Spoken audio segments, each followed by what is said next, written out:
एक के डी का तीसरा है, निम्नांकित में रिक्त स्थानों की पूर्ति अपनी अभ्यास पुस्तिका में कीजिए और प्रत्येक कथन के आगे संबंधित प्रगुण का नाम लिखिए। पहला देखेंगे, यहाँ पर जो है दो परिमेय संख्याएं हैं और ये बराबर का निशान है। दाएं पक्ष में ये जो दूसरे इसमें जो है जो दूसरे नंबर पर ये -3/7 है, ये पहले स्थान पर रखा गया है दाईं साइड। अब जो है इसका मतलब ये हुआ ये वाली संख्या यहाँ रहेगी 2/11। ये जैसा कि मैंने बताया था क्रम विनिमय प्रगुण के बारे में कि क्रम को बदल देना, तो यहाँ पर जो है क्रम को बदला गया है। पहले स्थान पर यहाँ 2/11 है, तो इसमें पहले स्थान पर दूसरे वाली संख्या -3/7 है और जो है दूसरा ये खाली है। तो इसका मतलब ये हुआ कि ये पहले वाला दूसरे स्थान पर, यहाँ पर दूसरे स्थान पर पहले वाले स्थान की परिमेय संख्या होगी ये यहाँ। गुणा का क्रम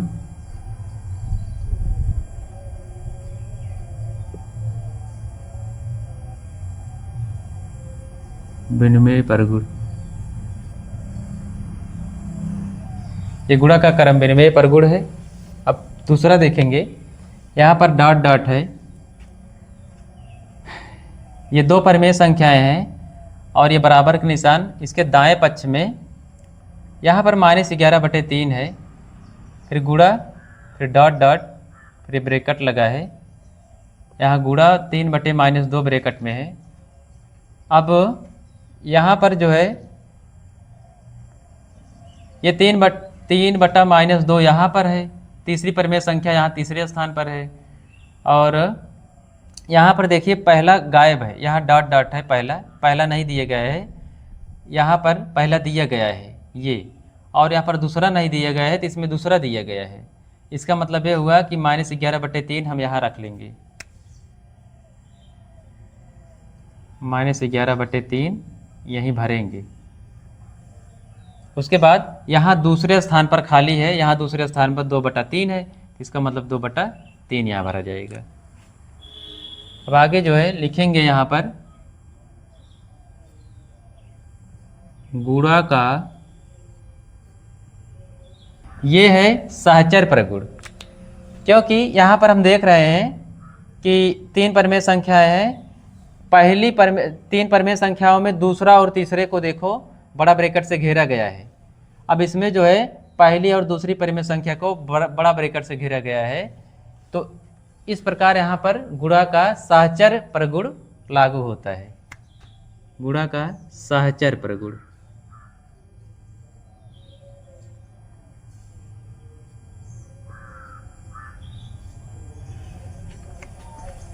चौथा है, अब यहाँ पर -5/7 ब्रैकेट में गुणे, यहाँ बड़ा ब्रैकेट है, यहाँ डॉट डॉट लिखा है, प्लस -4/7 ब्रैकेट में बड़ा ब्रैकेट लगा हुआ है, बराबर।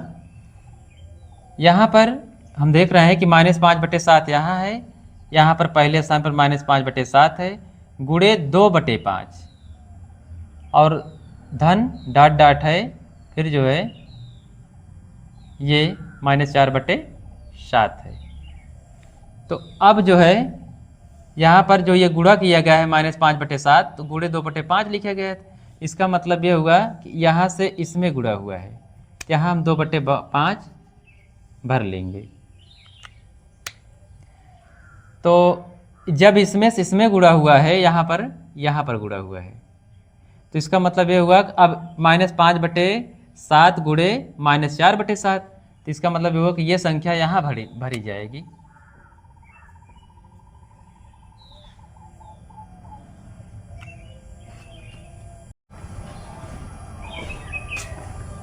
आगे लिखेंगे